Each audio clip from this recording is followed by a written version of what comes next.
pa nga itong video na to. Nagmamadali na nga akong makauwi dyan. Paano nga ay pupunta nga kami ngayon sa Pansyon. Susunduin ko nga dyan si mother at si father sa bahay, kaya nga nagmamadali ako. Pagkasundo ko nga sa kanila ay dumiretso na nga kami dito sa bilihan nga ng mga bulaklak. Kamatayan nga kasi ni Tatang, tatay ni Mami. Sayang nga at hindi nga kami nakapagpamisa. Paano nga ay nakalimutan nga raw ni Mami na makapagpamisa. Pero syempre hindi naman pwede na makalimutan na dumalaw. Kaya eto't dadalaw na nga kami. Abay hindi ko nga malaman dyan kung ano na naman ang chinichismis ng nanay ko. Charis!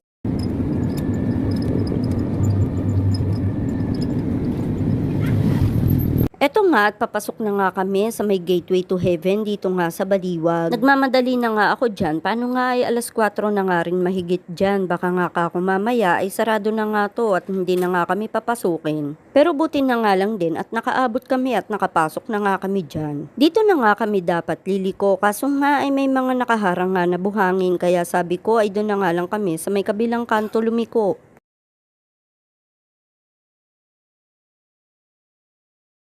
Eto nga at nakarating na nga kami dito sa may mausoleo nga nila Inang at ni Tatang. Pagkapasok nga namin dito ay dali-dali ko nang pinagsindi nga ng kandila si Inang at si Tatang. Tapos nga ay inilagay ko na nga yung bulaklak. Kaso nga hindi nga ako pwede na umakyat dyan sa may nicho. Abay baka nga mamaya pag umakyat ako sa sobrang bigat ko abay pumasok na nga lang ako bigla dyan sa loob. Charis! Kaya nga ayan at tinutulak ko na nga lang gamit nga yung walis. Buti na nga lang at may walis tambo dito. Dito ko na nga lang din napansin, abay paling pala yung pagkakalagay ko ng bulaklak, nakapatagilid nga siya. Pero hayaan mo na at alam ko naman na maiintindihan nila Inang at ni Tatang kung bakit nga nakatagilid yung bulaklak. Paano nga ay sa sobrang liit ko, hindi ko nga maabot yung gitna. Kasama nga ni Inang at ni Tatang dito, sila Tito Tote at Tito Boy. Diyan nga nag-stay na nga muna kami ng mga ilang minuto at syempre pinagdasal na muna namin sila. Abay napagkwentuhan pa nga namin si Tito Boy at si Tito Tote, halos 1 buwan nga lang ang pagitan nila.